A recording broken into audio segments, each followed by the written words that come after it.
یہ ہیں بدلو کی نشریات۔ ناظرین، میں ہوں امتیاز عالم اپنے پروگرام انگیخت میں بدلو کی نشریات پہ۔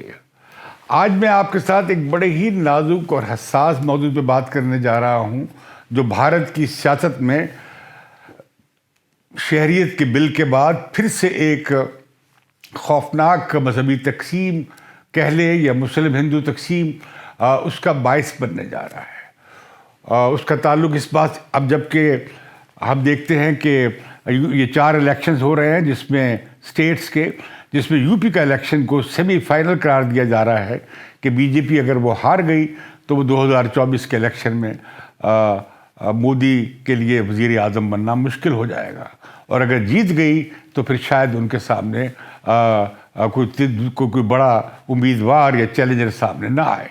تو اس وقت جو مدعا اٹھا ہے وہ اٹھا ہے بنیادی طور پر پردے کا، حجاب کا۔ ریاست کرناٹک میں کی مقامی حکومت نے، صوبائی حکومت نے یہ آرڈر جاری کیا کہ لڑکیاں اپنا یونیفارم پہن کے کالجوں میں آئیں۔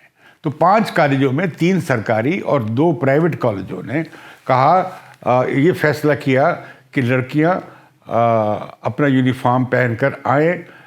اس کا مطلب یہ لیا گیا کہ وہ، اور روک دیا گیا لڑکیوں کو، مسلمان لڑکیوں کو جو پورا کالا برقع پہن کر کالج آئیں، اور ہم نے دیکھا کہ وہ کس طرح مسکان ایک ہیرو کے طور پہ اب سامنے آئی ہیں، اور پورے مسلم دنیا میں انہیں بڑا اپریشیٹ کیا جا رہا ہے، جب کچھ ہندوتوا کے حامی نوجوان سفرون لباس میں، زعفرانی لباس میں انہیں ٹیز کرنے کی یا ان کا تعقب کرنے کی یا انہیں تنگ کرنے کی کوشش کر رہے تھے اور جے رام کے نعرے لگا رہے تھے، تو انہوں نے نعرہ تکبیر بلند کیا۔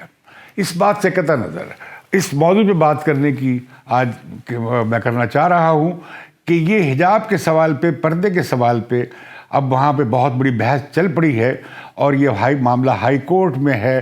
سپریم کورٹ نے کہا ہے کہ پہلے کرناٹک کی ہائی کورٹ کو فیصلہ کرنے دیا جائے۔ انہوں نے فی الحال ایک عبوری حکم جاری کیا ہے کہ جب تک فیصلہ نہیں ہوتا لڑکیاں یونیفارم پہن کر آئیں اپنے کالج میں، اور وہ کوئی دوسرا لباس نہ پہنیں۔ ایک طرح سے یہ حجاب پہ بندش لگا دی گئی ہے کالجوں میں، کرناٹک کی ریاست میں۔ اس سے پورے ہندوستان میں ایک نئی بحث شروع ہو گئی ہے، اور لڑکیاں برقع پہن کر، حجاب پہن کر مظاہرے کر رہی ہیں، مسلمان لڑکیاں، اور ان کی حمایت میں عورتوں کے حقوق کی حامی خواتین اس بنیاد پر کھڑی ہو گئی ہیں کہ یہ چوائس کا معاملہ ہے، یہ آزادی کا معاملہ ہے خواتین کا کہ وہ کیا لباس پہنیں اور کیا لباس نہ پہنیں۔ تو اس وقت سوال یہ اٹھتا ہے کہ مجھے اس سے وہ یاد آ گیا ہے قصہ شاہ بانو کیس کا۔ شاہ بانو کیس میں یہ ہوا تھا کہ ایک مسلم خاتون نے جب خلا کا کیس اس کا سپریم کورٹ میں گیا، تو اس کے حق میں سپریم کورٹ نے فیصلہ یہ کیا کہ اسے تاحیات اس کی نان و نفقہ دیا جائے، خرچہ دیا جائے، جس پر ہندوستان کے علماء نے بہت سخت رد عمل کا اظہار کیا تھا۔ اور پھر یہ ہوا کہ مسلمانوں کے ووٹ لینے کے لیے راجیو گاندھی نے ایک قانون پاس کروایا تھا، جس کے تحت وہ 3 مہینے کے لیے، یعنی عدت کے پیریڈ کے دوران خرچہ اٹھانے کی ذمہ داری لگائی گئی تھی اس قانون کے تحت، جس سے مسلم کلرجی یعنی علماء کرام بہت مطمئن ہو گئے تھے۔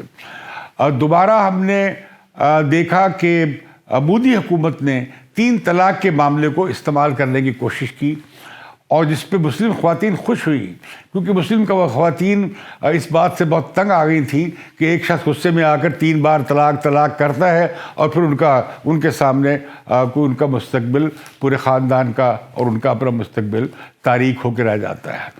اس میں ایک بہت بڑا معاملہ یہ بھی تھا کہ 3 طلاق کے واقعات اتنے زیادہ ہو رہے تھے کہ اس کے لیے پھر علماء کرام یہ کہتے ہیں کہ حلالہ کرنا ضروری ہے۔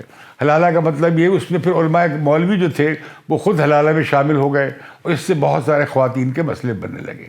اب 3 طلاق کے خلاف جب قانون پاس ہوا، بی جے پی نے کیا، تو اس میں بہت سی مسلمان عورتوں نے بھی اس پہ سکھ کا سانس لیا، لیکن یہ ایک بڑی چالاک کوشش تھی، ایک بڑی کننگ موو تھی مودی حکومت کی کہ کسی کے طریقے سے مسلمانوں میں کہ عورتوں اور مردوں کے درمیان اس تضاد کو اپنے حق میں استعمال کیا جائے. اور بہت سی مجھے خواتین اس یو پی کے الیکشن میں بھی اس بنیاد پر حمایت کرتی نظر آئی ہیں بی جے پی کی کہ ہمیں یہ 3 طلاق کے عذاب سے بچایا ہے. یہ ان کے رائے ہے. اب معاملہ آ گیا ہے کہ عدالت میں کہ بھئی یہ حجاب فرض ہے یا واجب ہے اور اس حجاب سے کیا مراد ہے. تو میں اس کی تحقیق کر رہا تھا تو قرآن پاک میں 2 آیات ہیں. ایک سورہ احزاب کی آیات 58 اور 59 ہے اور سورہ نور کی آیات 30 اور 31 ہیں جہاں یہ ذکر ہے. سورۃ احزاب میں یہ بنیادی طور پہ حضور پاک کی جو بیگمات ہیں ان کے حوالے سے ہے کہ وہ پردہ کریں جب باہر کے مرد اندر آئے، اور انہیں بھی کہا گیا کہ آپ جب وہاں جائیں حضور کے گھر تو وہ وہاں پہ اجازت لے کر جائیں اور پردے میں رہیں، مرد بھی اور حضور کی بیگمات بھی. تو یہ بات ان سے متعلق تھی. پھر اس کے بعد اس میں سورہ نور آئی. اس میں کیا تھا؟ اس کی آیات 30-31 میں کہ مومن مردوں سے کہہ دو کہ وہ اپنی نظریں نیچی رکھا کریں اور اپنی شرم و حیا کی حفاظت کیا کریں، اور یہ ان کے لیے پاکیزگی کی بات ہے. اور مومن عورتوں سے بھی کہہ دو کہ وہ بھی اپنی نگاہیں نیچی رکھا کریں اور اپنی شرم و حیا کی حفاظت کیا کریں اور اپنی آرائش کو ظاہر نہ ہونے دیا کریں مگر جو خود نمایاں ہو رہا ہو، اور اپنے سینوں پر اوڑھنیاں اوڑھے رہا کریں، یعنی سینے کو چھپائیں. کہیں بھی یہ نہیں کہا گیا. اس کی مولانا اسد نے تشریح بہت اس طرح کی ہے کہ لفظ خمیار جو جمع خمور کی ہے، یہ لفظ سر کی اوڑھنی کے معنوں میں ہے، جو عرب دنیا میں اس وقت عورتیں اپنی آرائش کے لیے بڑی مختلف طرح کی خوشنما چادریں استعمال کیا کرتی تھیں. اس زمانے میں عورتوں کی قمیص کا گلا آگے سے کھلا ہوتا تھا اور یہ چادر وہ پیچھے کی طرف کر لیتی تھی اور بال پیچھے کی طرف باندھ لیتی تھی، تو ان کا سینہ نظر آتا تھا.